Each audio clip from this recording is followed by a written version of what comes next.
All right. Well, greetings, everyone. As I make sure to mute here. Apologies. It's been a while, so I'm a little rusty again, I guess. Good to be here with you once again. If you are having trouble reading, my name is DJ Eshelman. Our purpose with today's broadcast is to talk more about goals. We're going to be doing this all month long.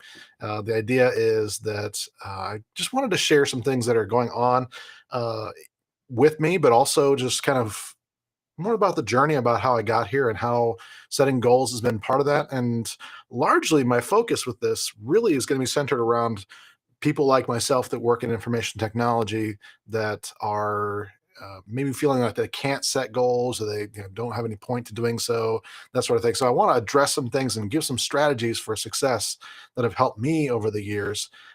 So I'm kind of hoping to inspire the next as I go along. So I don't really have anything to sell, no programs or anything like that. That's not what we're here for. But what I wanted to do is take the month of March and show you how I have a kind of a system where I just put things into the margins of what I'm doing and work on those in a way that actually does cause goals to be accomplished. For those of you that are not familiar, yeah, okay, I did. I was about to say, I usually have these on my desk to be able to just demonstrate this. But kind of the results of this in 2020, I was actually able to manage to publish two books. Be a Citrix Hero was the first one I published, and Just Do This, which is a methodology guide that tells you what you need to know about living in information technology. I was able to publish those in the same year. Well, the thing is, what I want to demonstrate to you over time here is that it didn't just happen that way. It didn't just happen overnight. I didn't just happen to wake up one day and say I should write a book, and later that day I had a book and it was all published. It didn't work like that at all. Uh, I had to fit it in the margins of my life, and so particularly this one, just to this. This actually was the project was started in basically 2017. A little bit of precursor work before that, but this was really a long time in the making. 3 years to actually get to the point of starting the project and actually publishing, just because I was busy with a lot of other things and didn't always adhere to the system we're going to be talking about over the next few weeks. But nonetheless, wanted to kind of preface with that and say that what I'm going to use as an example is a new project that I'm working on, which actually does merge the two things I just demonstrated. Actually, it's a massive undertaking. It is going to be a course in how I apply a methodology to the Citrix world, and so we're going to be diving into more about that as I kind of actually literally discovering what things I want to be teaching in this course along the way here. So there's a lot of process that goes into this, a lot of background work, and so partially this is to keep me accountable as much as anything else, and letting you in on the process to see where that all goes. And so happy to have you along. If you have any questions along the way, feel free to put them in the chat, or if you don't, just say hi. That's fine too. What I'm going to be doing is editing this video down at a later date into podcast episodes and maybe just a much more specialized YouTube video sort of thing. So feel free to pop in. I'll just edit those out or leave them in if they're fun. Either way, but feel free to say hi. If you have any questions along the way, feel free to pop those in, and I'll get to them when it's appropriate, for sure. So yeah, let's get started. So today I wanted to talk more about kind of where to start and where to start with anything, whether it's a project or just in getting up out of bed when you first wake up. Is why. Why are you doing this? There's always some motivation, and why can be something as simple as I feel a physical need to do this, like for me personally, there's when I'm first getting up in the morning, there's some physical needs driving me forward. And so that's a major decision of why I get up in the morning. Let's be honest. It really can be that simple when it comes to these kind of things, but connecting with that why is so important. So when it comes to bigger picture things like, for me, deciding to make books and websites and courses and do stuff like this, my why went deeper, and it's came for me back in about 2013, I think. I was It was 2014. Yeah, so I was traveling the world basically as a consultant. I had found that um, I'm going to jump ahead a little bit here, but we'll come back to this concept here shortly. I had a goal in 2009. I wanted to be an architect. I was really just basically an engineer doing small business. I was running, or not running, but I was actually part of a business that was actually serving a bunch of small businesses and clinics at the time. And so it was me basically in front of about 11 different Citrix environments at the time that I was running. But they were all very small. It wasn't really getting me anywhere. I was stuck as far as my career went. All I could do was add on more work. I wasn't really advancing. There was nowhere for me to go in that. And so after some conversations, I really found that it'd be better if I could um, basically upgrade my career, I guess you could say. And so I didn't know what that looked like until talking with some folks that were in the industry and that sort of thing, and finding out that there are these job titles that are associated with this that I generally had no idea. I was just a guy who learned a technology and was doing it for people. So I had no idea that there were these like tiers or whatever you want to call it for various aspects of the career. Like you had people that were service desk or help desk administrators. You had people that were administration of Citrix, like the technology, like network administrators, that sort of thing. And then you had engineers, people that actually built it out and made it work. And then on top of that, you had architects. And at the time, I didn't know exactly what an architect really did, honestly, but from the name, I could imply that they designed things. And then I actually started to dig more into this and found that yeah, the average architect salary was about 3 to 4 times what I was making at the time. So my why became pretty obvious to me, that I wanted to move forward in my career and make more money and have less stress. I wanted to have less of those 2 in the morning. I'm being waken up because there's an alarm going off somewhere. That sort of thing. And so I set like a 5-year plan to say, okay, within 5 years, I want to be at that point where I can be considered an architect and be making, the money and doing the things the way I would want to do them. So fast forward about a year later, I have quit that job. I've taken a kind of a temporary job and another one, just kind of start moving forward in that regards. So I'm working for a bigger company, and then at the end of that contract, I ended up working for Citrix Consulting as a contract. And it's turned out that that was 2011. So this being 2023, you can see that I've been at it for a while now as far as this goes. But so I still do work for Citrix today as a contract consultant. So it's been a good relationship over those many years. But what happened was I really fast tracked the process of what I thought it would take, but it wasn't easy. It was a lot of uh, sacrifice that I had to make, a lot of travel and all these kind of things that had to happen along the way, that I'll probably get more into talking about down the road here. But really, what happened along with that is I said, okay, great, now what? And I'd taken some time away just to kind of work for another company for a while and not be traveling so much. I mean, when I say traveling a lot, I mean literally like Sunday I'd get on a plane, fly somewhere in the country, or even sometimes like other countries, and I would fly back that Thursday and try and recover some energy on the weekend, basically, so I can fly out again the very next week. So it was a constant churn of travel, which put me in a ecosystem that was very conducive to better experience for sure, and learning that level of influence. Um, uh, and so, but it's been yeah, an interesting way to go throughout all that is for sure. So let's see. I'm just gonna take a quick pause. Somebody's saying they're having trouble with a LinkedIn video feed, so I'm gonna check that real quick. Well, that might be an individual experience. So sorry you're having that, but hopefully you'll be catching up soon here. So recorded nonetheless. We'll have these available on YouTube and the other platforms. So sad you're having that problem, but hopefully it goes away. um, Oh, Stephen. Okay, yeah. So great. Um, all right. So back to the sorry. Whew, rabbit trails there.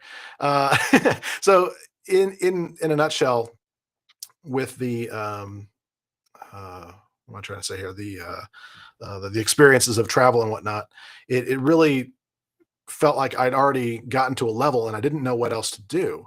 And so I knew kind of instinctively that I needed something else, some other kind of why, some other reason. So I'd just taken basically a temp job. I was looking, I wasn't looking for a full time employment. I just wanted a break, but still be busy enough, that sort of thing. And so, uh, I'm gonna just answer Stephen real quick here.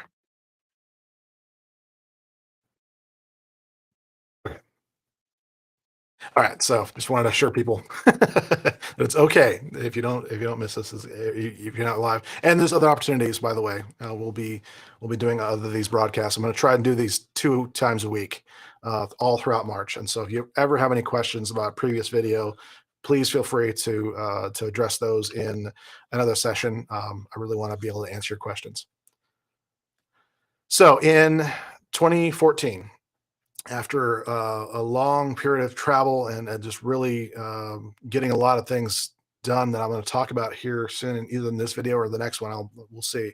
From a financial standpoint, meaning some like getting out of debt and that sort of thing, happening way faster than we thought we had projected, that sort of thing. All great, but I needed something else, and I just knew I couldn't just stop here. I wouldn't be, happy just saying, well, okay, I've achieved my goal in life or whatever, and continuing. I needed something else to shoot for, and it really didn't feel right to not have anything genuine, I guess you could say. And so I really sat down and started writing out what I cared about most, what things would really drive me, what kind of things would I want to be remembered for, things like that.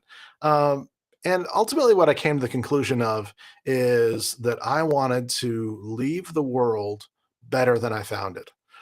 And it's funny because I think that was a subliminal thing. It turns out I'd seen that saying years before with the all I needed to know in life I learned in kindergarten work. So that was interesting that came what I thought was instinctively, but actually was something that it was like in the background there waiting for me. But that it was something I very much aligned with as far as this is what I want out of life. I want to be in a place where I can leave this better than I found it. And so that became kind of the why behind a lot of things. And then from there, it kind of went to a lot of different directions as far as um, what that looked like from a strategy standpoint or even tactically, that sort of thing. It looked differently as it went. But the main thing was that I had a criteria now. Everything I do, it's about improving things for others, and so I have a not only a drive but kind of a criteria to kind of wrap this around, that sort of thing. So it's a good start. Um, but then I found that okay, that's it's a very wide goal. I need to get more specific, and so at that point, it was probably about I don't know maybe a year later almost that I was back working with consulting work and doing all that again, and I started to look into, well, maybe I should start my own business doing either this kind of work or other works and that sort of thing as well. So I started to dabble in that a little bit and found that there were some things that I liked about it, but a lot of things that I didn't. I didn't like, the kind of the marketing and sales aspects of the things. I didn't enjoy the looking for work.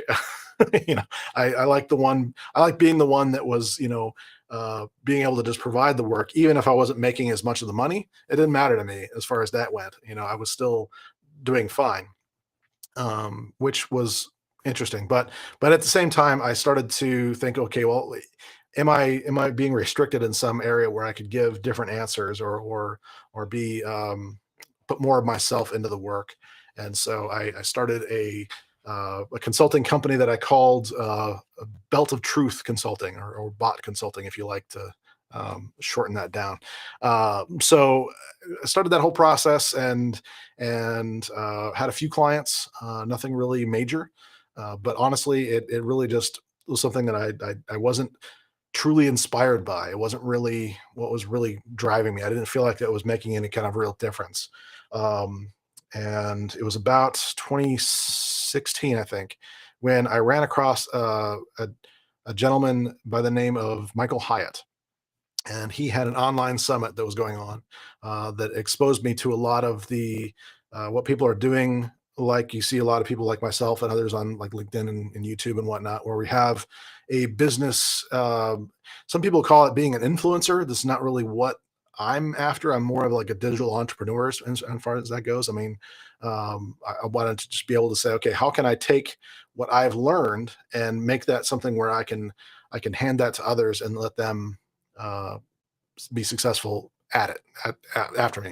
In other words, literally, my first why was, well, what if I could have a bunch of people that I've trained that could actually come to work for me and do the things that that I'm doing like I would do them, that sort of thing. That was my initial thought, but eventually that became less palatable, and I said, you know what? I think I would rather go wider with that and just be teaching people and to learn at their own pace and to be a resource and make that work in such a way that would be uh, palatable for a either in the margins, like I was talking about, or eventually as a true full time thing where this is what I'm being paid to do.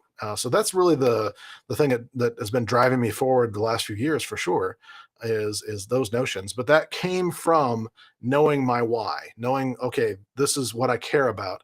I there was a point, and I'll be a little honest. I'll probably be editing this part out, but for our live stream, I'll go ahead and say it. Um, there was a point in 2021, going into almost all of 2022, that I was very much ready to give up. I was very much ready to say, you know what, maybe it's time to move on. Maybe it's time to just not be in technology anymore. And so I started working towards that. I started working towards, starting other things and kind of discovering, what other talents can I put forward out there. Most of you know that I will on occasion offer coaching services and that sort of thing as either a life coach or a professional coach, either one, mostly life coaching. Um, but there was just a weird feeling I was getting, like it just didn't quite fit, and I didn't know why it wasn't fitting.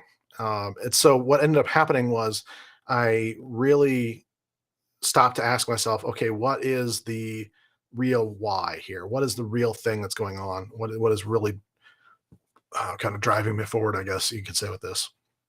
And I found in that particular case there was a empty space there, and what it was for me was a um, wow. I don't know. I'm struggling with how to fully explain this. So I apologize, but the emptiness there was much more along the lines of I felt like I was not living in that why, not doing the things that I was truly meant to do.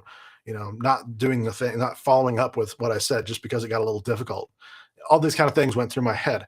And it came to a really a bad place where I just was very much in a bad spot with this. And well, yeah, through some therapy and some really deep looking at this, I took a sabbatical in October of last year and took an honest look at okay, what am I doing here? What do I want? And the conclusion I came to was that will I be working in IT forever? I don't know, probably not. But I know I'm capable of more. I know I'm capable of making more impact on the people that I've encountered and the people that I have not yet encountered. And so that's been a kind of a turnaround point for me of saying, you know what, very much. I think I'm kind of I, I I think I know better than to use the word called, um, but in the right place at the right time.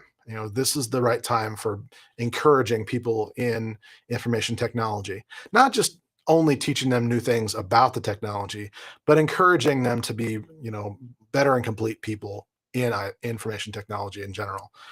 So that's really what's been driving me, and so that's a why that I've connected with recently, And I mentioned Michael Hyatt. There's some great things that we'll be doing. I would say I probably owe, I'm going to say easily half of the content that we'll be going over in the next few weeks to a lot of what he's taught me over the years and that sort of thing. His latest book is called Mind Your Mindset. Highly, highly, highly recommend that you go get that. Even if you're not in any kind of entrepreneurial space or business space, it doesn't matter. It is a book that's written for pretty much anybody to kind of be mindful of what stories you kind of the back of your mind is telling yourself and how to get around that, kind of use that to your advantage instead of letting it just dominate your life. And that's a big thing we're going to be talking about today is how when we get distracted, a lot of times that voice will take over if we don't if we're not aware of it. So yeah, so I want to read to you something I wrote in October of 2016. This is kind of when I started to realize what was going on. There was a point where my wife had asked me how I deal with all the stress of the travel, the consulting, and everything like that. And I honestly didn't know how to answer her at the time. I was like, "Well, I just do. I don't know." So in thinking about it, I really came to the conclusion that another thing you hear me say all the time. In fact, I might even just put that on the screen. I say it enough that it's actually in the system here, and that is this: is that you will not rise to the occasion. You'll only rise to your level of preparedness. And this is significant in talking about goals as much as anything else, because really, when it came to me handling stress, it really was that I had just built up kind of a tolerance, I guess you could say. But it wasn't just tolerance; it was something that was actually built up way back in the early 2000s. I actually had a experience where I was one of the last people to do work for Kinkos when they were still Kinkos. It's funny because I just saw an interview with the person who founded Kinkos today, which I found very interesting. But one of the things that I was doing at that time, I was putting in these credit card systems all over the country, and this was like literally, I was out in September of 2001. I was in Washington, and so I was in kind of training on this new system we were putting together, and so there was all this stuff going on, and I had not really done any kind of travel for business and that sort of thing before, so it was all new for me. And then I flew back home that weekend, and a day later it was September 11th, 2001. And the hotel I was in actually overlooked like the Pentagon. And so it hit home for me very hard in that regards that, oh my gosh, I could have still been there. This could have been real.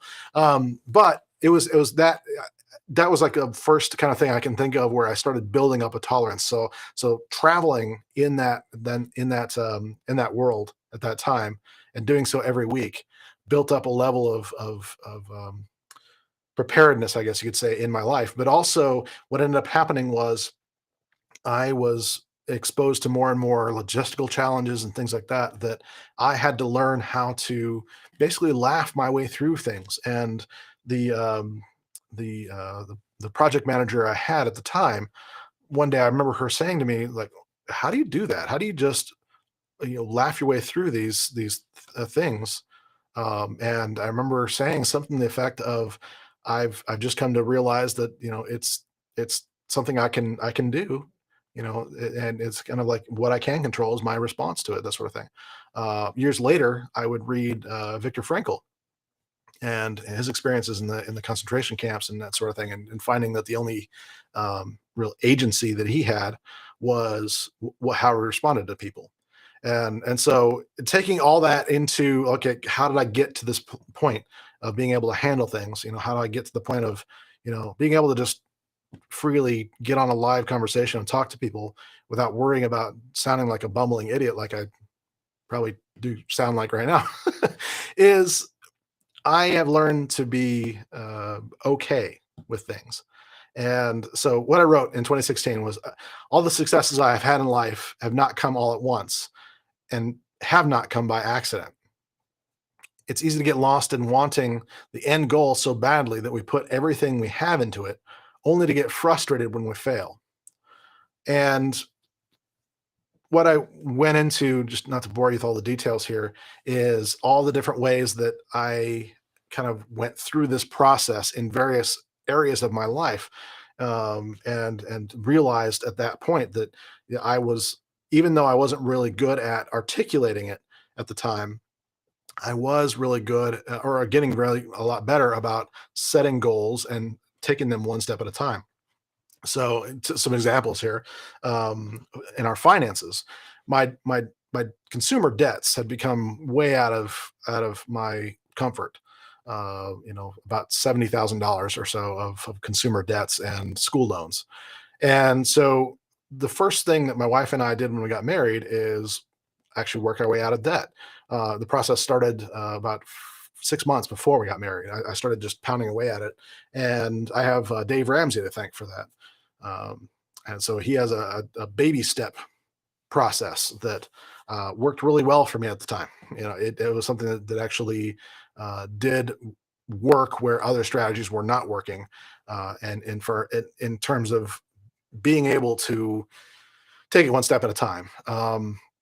So career, same kind of thing where I went from, success to failure, and all those kind of things back and forth. But I didn't just take it as it was. I said, okay, what can I learn from each of these experiences? So eventually, I built up a whole series of what we call leading practices, or uh, a better methodology, that sort of thing. The things that I became known for, of being reliable in these kind of areas. And so, from a career standpoint, those were things that were happening a step at a time. In our marriage, working through counseling, and working through things like, if you're familiar with the concept of love languages and things like that. There's some strength there, and there's ways to set goals around that. We'll talk about that. I think next Wednesday, Thursday, whatever. I don't have the dates right in front of me. I apologize. So prepared, so prepared. Um, so when we talk about setting goals, smarter goals, we'll actually talk about things like things you can measure. And there's actually, even in your marriage, there are things you can measure. And I'll put it that way. And so that became something we could work towards a goal of a happier marriage by working through the things we could measure about that. In my spiritual life, there's a lot of things that I can point to as far as getting better about spending meditation time and prayer time, and reading more, and spending time in scripture, that sort of thing. In my case, whatever that looks like for you, there's always things that we can do to do that one step at a time. And so, really, what it comes down to when we're talking about all these goal settings and things like that is not trying to boil the ocean, so to say. We don't want to get into a space where we are trying to do everything all at once. What we want to do is get to the point where we are able to take things one step at a time and eventually get to that point. And so we set our frameworks around that. But without a clear understanding of why, uh, you'll most likely fail. So it's like, why or die, or what I've said, I guess a couple of years ago, that somebody picked up on and really liked was, know your why or fail before you try. Uh, That's another way to say that.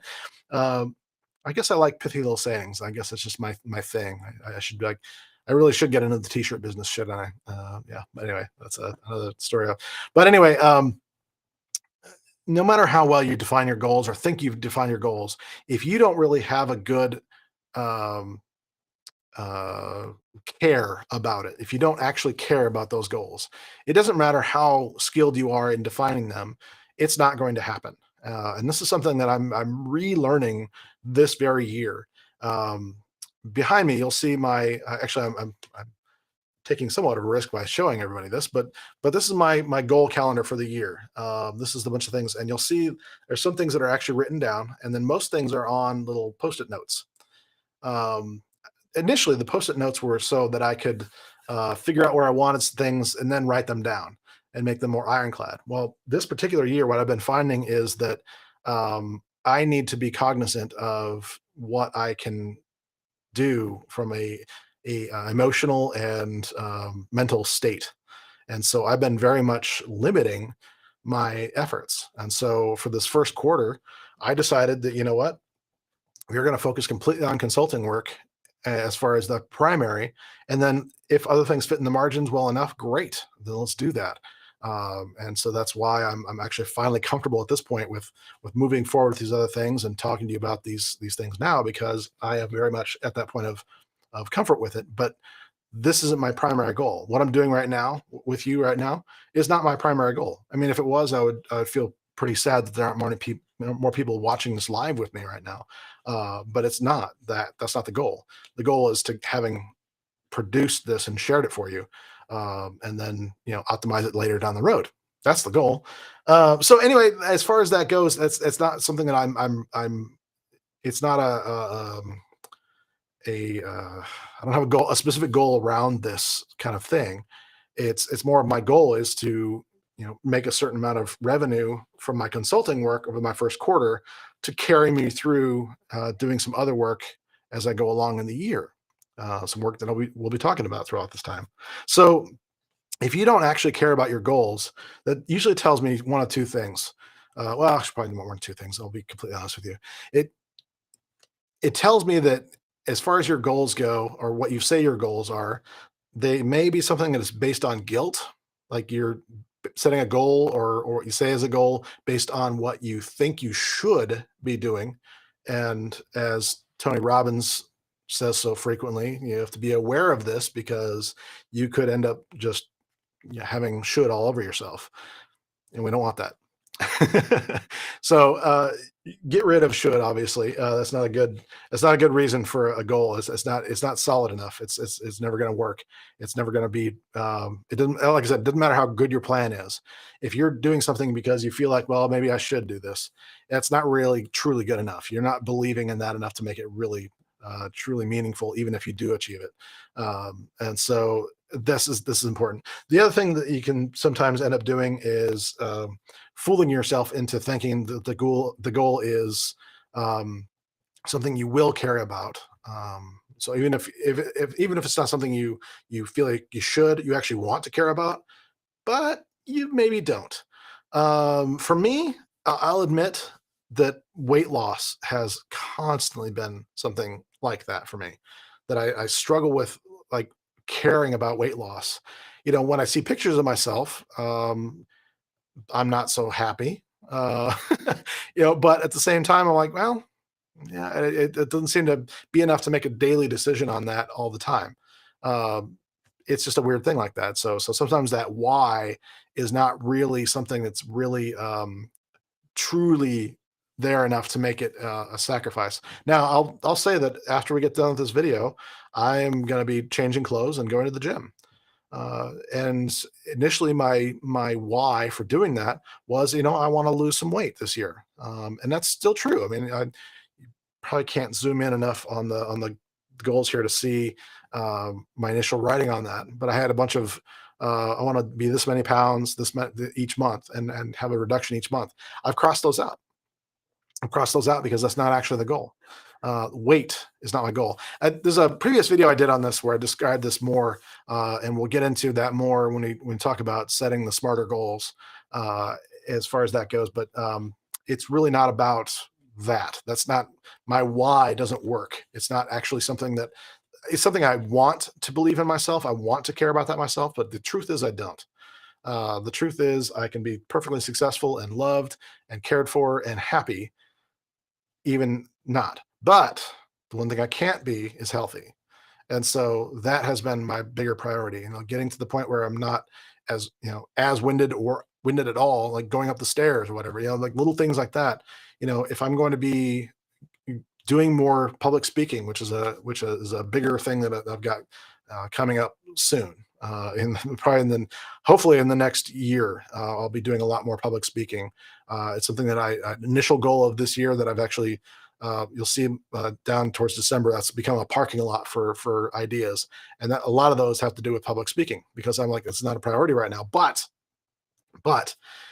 I do want to have full energy when I'm on stage. I owe it to you if you're coming to see me, I owe it to you to be energized, healthy. It doesn't matter if I've got a little bit of softness around the middle here.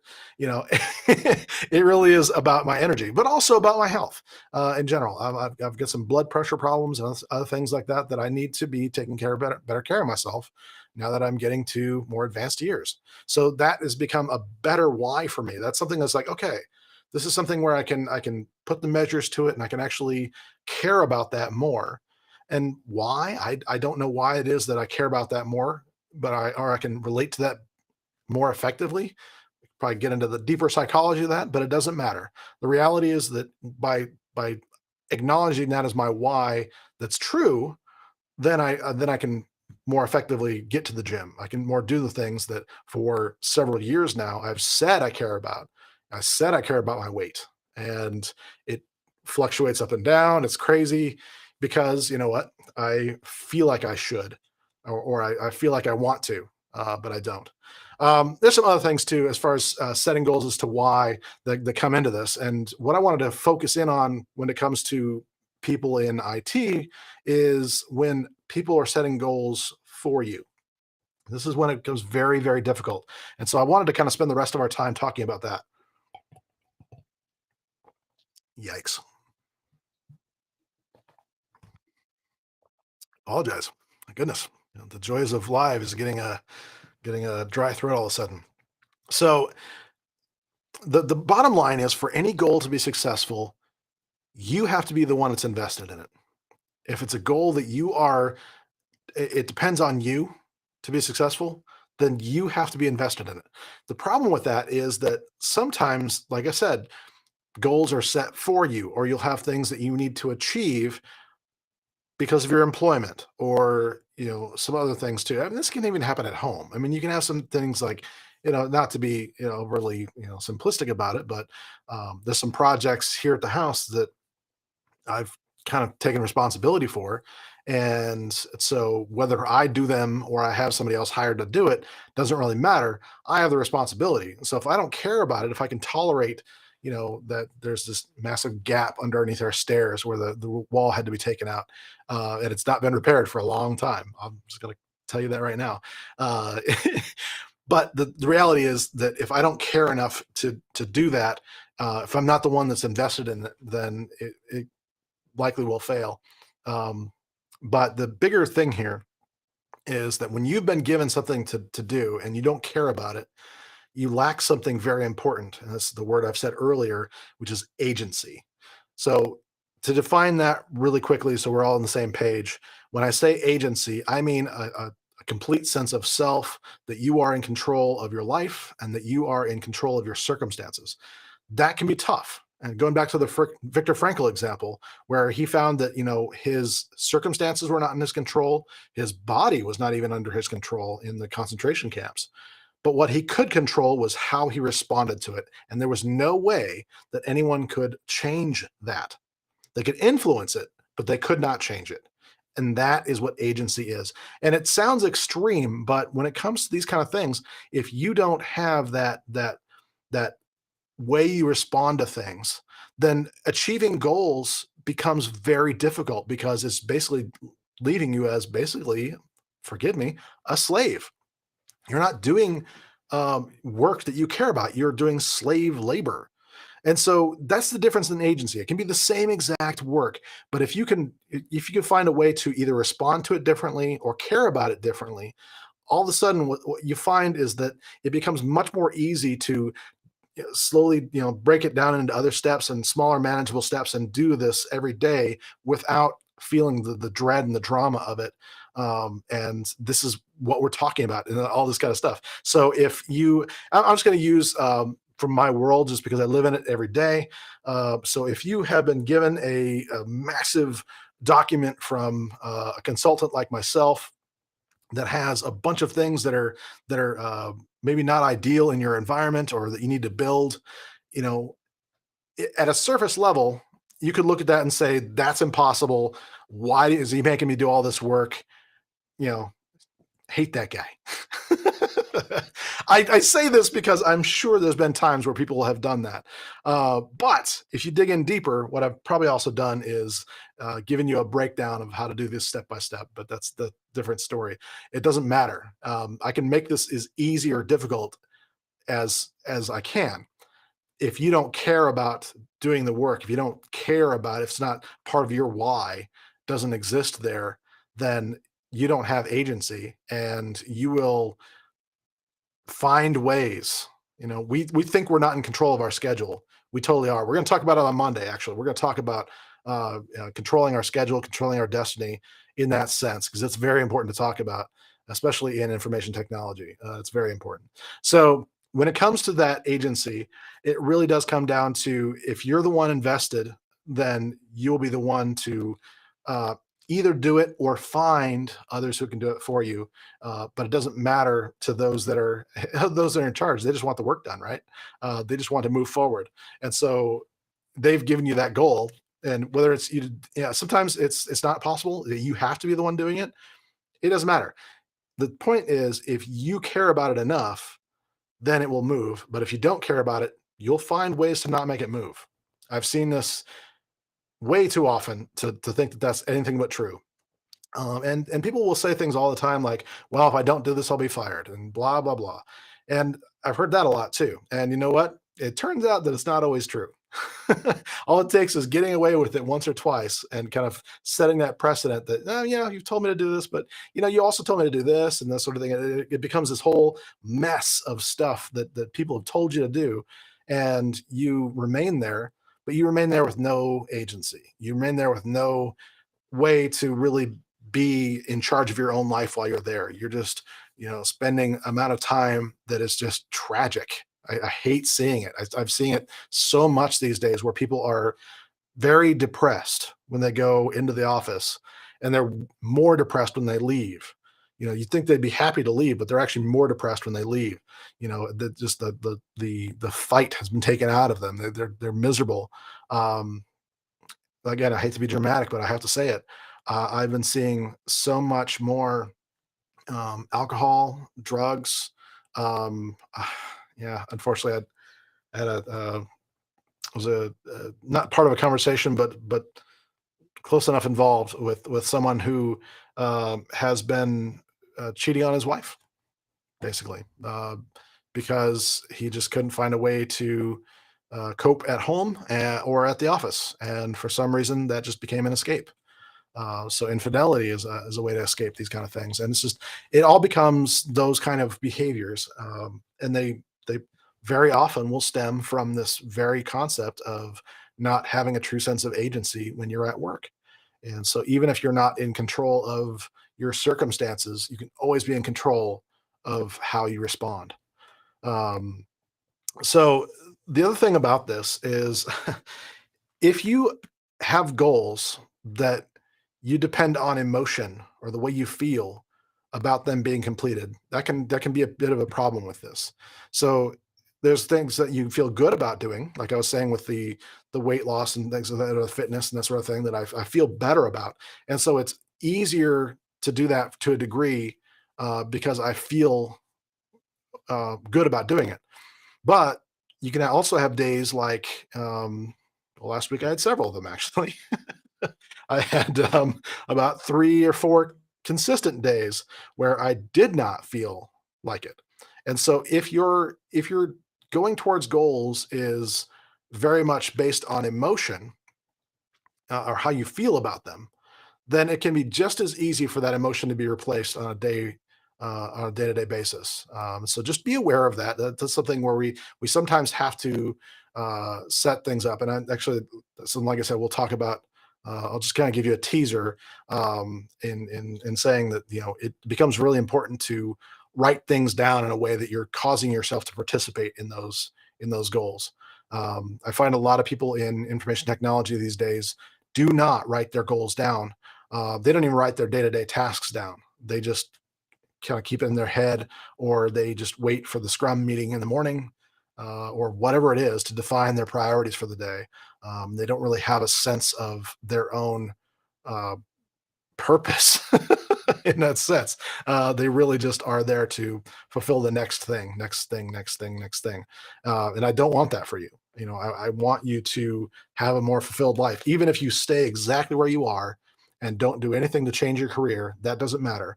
I want you to be more fulfilled in that and have a better sense of agency where you are, regardless. And if that means you move out forward from that, great. That's definitely a desire that I have for people. Maybe even you could say a goal, from a certain point of view, is to be a part of inspiring and equipping people for a better life in that regards. But the thing here is that, coming back to my wife's observation, that how do I deal with the stress? How do I deal with that? So it became a constant series of inserting myself into discomfort. And so that was really the impetus of that whole thing, of the preparedness. Discomfort becomes preparedness if you let yourself learn from it, if you let yourself experience it. And so, really, this is something that I found in actually, is an article that my therapist gave me last night. I'm not even kidding. We were talking about a little bit of this, and I've never been diagnosed with ADHD, but at the same time, I can kind of feel it sometimes, just very distractible. I call myself a squirrelpreneur at times. That I very much go on tangents, and even in the midst of a conversation. But I wanted to read part of this. This is actually tips for managing ADHD that I thought was really good for task building as well. And it says, create a distraction free area for completing tasks. Um, Actually, sorry, I'm reading the wrong one. My bad. Accept some discomfort for completing tasks. There's the right one. All right. So, accept from some discomfort from completing tasks. You may never be 100% in the mood to do some things, and that's okay. Sometimes you just have to work through it. You might find that once you get started, the task isn't as bad as you expected. So, focus on the outcome of completing a task. How do you think you'll feel when you complete something or on your to-do list? And often adults with ADHD often overestimate how difficult a task will be and underestimate the positive feelings that come from completing it. Now, notice I'm not saying that the emotion of the thing itself. It's the feeling of completing it. There's a different sense there. There's a sense of achievement that is a different thing. But that accepting some level of discomfort, but also at the same time realizing that it may not be as difficult as you think. And impossible is a horrible word. it's it's something where, especially in technology, it is so rare that we encounter problems that no one else has actually encountered. Now, it may be difficult sometimes to find whom else has actually encountered these problems and seen what they have done about it. But we also live in a world in technology where we've got some unfair advantages. We have for a long time. I tell people all the time that, you can give me a lot of credit, but the honest truth is, I I became friends with Google way before most people knew what Google was. Truthfully, this is actually something that early on in my career, I would say 2003, 2004, that's the only reason I knew anything about Citrix, was because I was thrust into this situation. I was kind of voluntold to to learn this stuff, and pretty much all I could do was, search for it, for answers for these problems. But I found that most of the times when I had a problem, if I learned how to search the right way for it, I could usually find a solution. Very, very rarely did I ever have to call like support or anything like that. I was always good at finding the solution. So when it comes to that, yes, it's discomforting, to feel like you're not the one that's smart enough to know the answer if you say it that way. That's sometimes the story we tell ourselves, but it's not true. The truth is that nobody can be that smart to be able to be, and actually psychic to know when something's going to go wrong. This just doesn't work that way. But by experiencing the discomfort of that and putting ourselves in a position to say, you know what, there's probably someone else that's dealt with this, and I don't need to be the one that has the answer in mind. I just have to be the one that comes up with the answer. Say that a different way. I don't have to be the one that has thought of the answer. I just have to be the one that has the answer at the time it's needed. Is another way to say that. So, in other words, it's not about memorizing everything, and it's not about, having all these things right in front of you. it's a lot of times about using search, right? And these days, I mean, most people hopefully know this by now, but I actually front end Google with a service called Presearch that I actually participate in, and actually, I don't know if I have a thing up on that or whatever, but probably not. I'll have to follow up on that. But basically, same concept though. It's doing search when you have a challenge. So you're not having to sit there and say, "Oh man, what did I have?" Or maybe it's taking a OneNote and having things ready for that. But when it comes to that sense of um, discomfort and leaning into that, that's where you grow and you get better about finding those answers more quickly, or sometimes it's just about knowing them. If they come up more often than not, sometimes they just become leading practices, and that's where I've made a lot of my mark on the world actually is through those kind of hard lessons and learned. But when it comes to goal setting, like I said, they really need to be something that where you feel enough challenge with it, that you feel that is a little uncomfortable, but not so much that you're overwhelmed and feel like you can't do that. And so in oh gosh, I believe it's going to be week or like the fifth broadcast, I think. If I have my schedule right, I'm making some adjustments here, but basically, what we're going to talk about is the times where you need to break your goals into smaller pieces, even if it means confronting your management with that and saying, "This is too much all for this time frame or whatever it is. We need to break this into smaller tasks. Otherwise, we're not going to be able to get this done. It's not feasible." There's ways to do that, and there's ways not to do that. Um, Spoiler alert, the way not to do it is to just ignore it and hope somebody catches it. That's not the way to do it. But we'll get into that. But basically, the gist of this for today is that yes, there are times, especially in our IT lives, that you have things that come up. Sometimes they come up in the moment when you're trying to work on something else. um, I don't know if I know of any uh, like especially administrators or engineers where they haven't had that exact scenario where they are really wanting to work on something. They're really focused, and somebody comes up to their desk or some chat message goes off or some email that totally derails their progress, and they have a hard time getting back to it.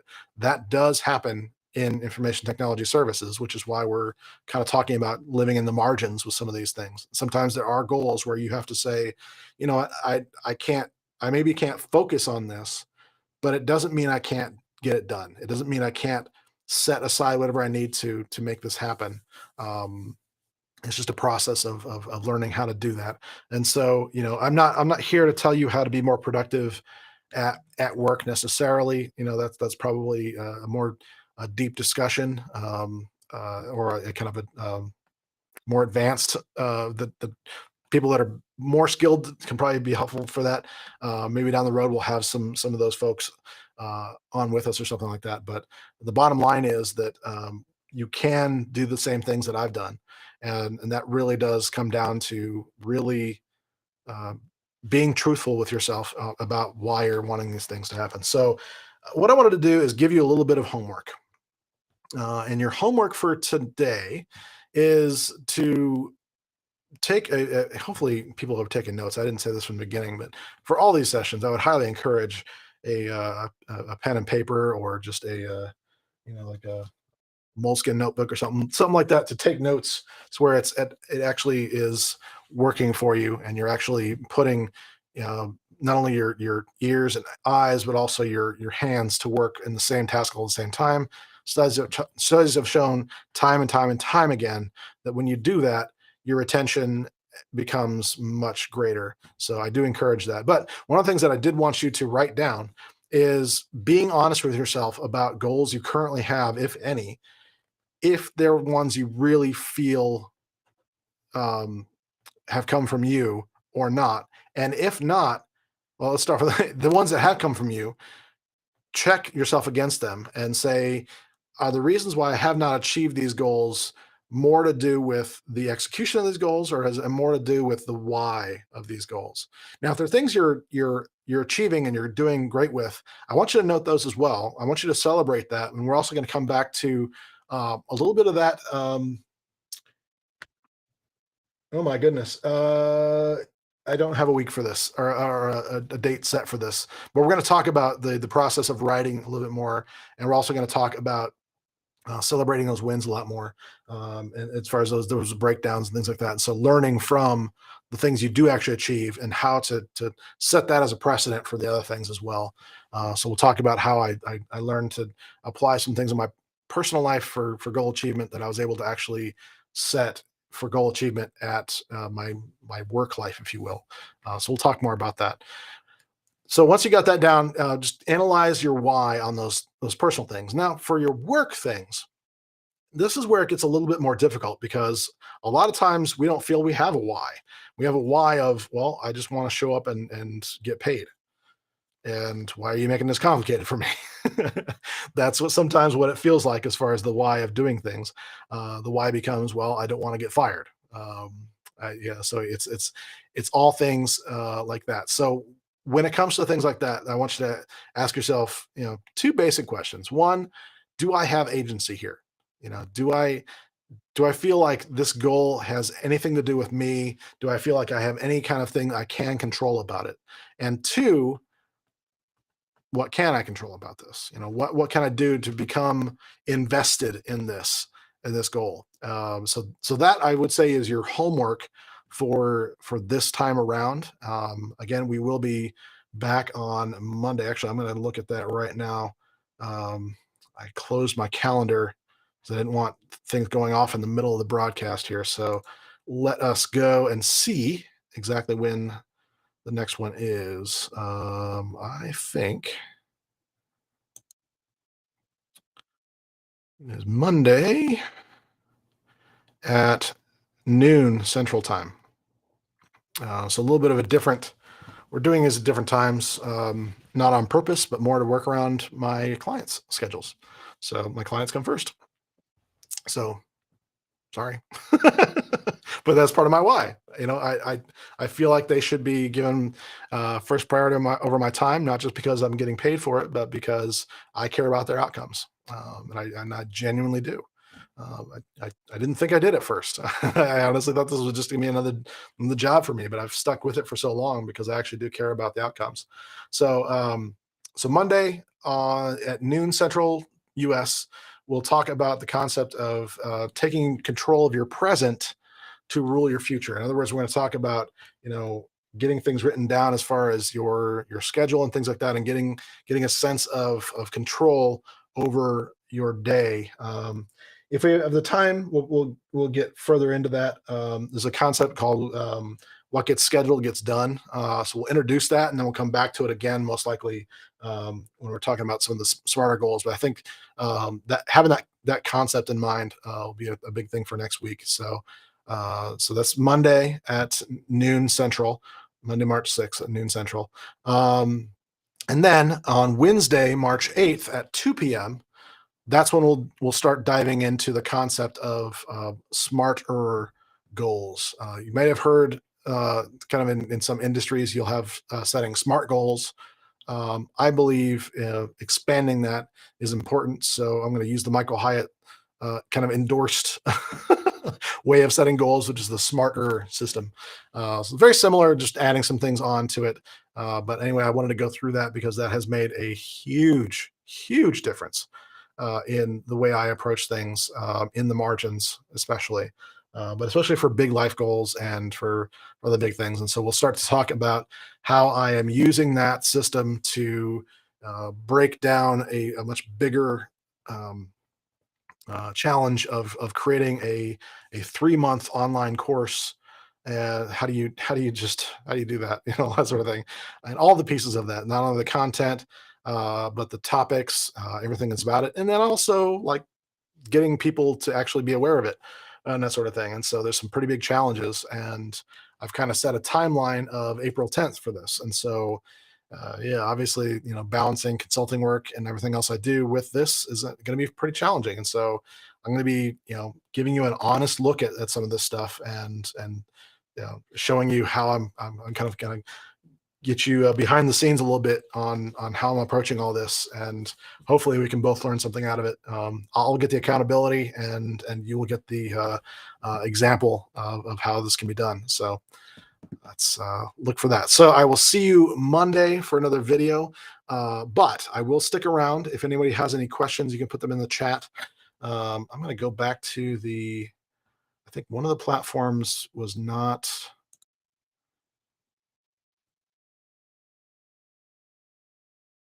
Well, maybe it was. Okay. So if you ask me a question and I was not able to answer it, if I didn't see it, I do apologize. Um, Pretty much one of those things where the service goes out to multiple streams all at the same time, and sometimes they honor the chat back and forth, and sometimes not. I can see that LinkedIn does, and we'll try something with YouTube. Um, yep. So I say hi to myself on YouTube. So okay, so that's working again. It's yeah. I haven't used the platform in a while. So just making sure. So absolutely. So if you have any questions, feel free to put those in. But if you miss me and you have a question after reviewing this replay, try to get into one of my next sessions and just in the chat for those, just say, I have a question about, whatever episode it was, and ask your question and I will answer that just as soon as it's feasible. But I do appreciate all of you for your attention today. I know this is a much bigger thing. I'm trying to break this down into manageable pieces that kind of present themselves in a way that kind of slowly start to make sense, because that's ultimately what it's going to take. Trust me. So I appreciate you. I believe in you, and in whatever you're doing out there, make sure to give yourself some little bit of credit for leaving it just a little bit better than you found it. See you next time.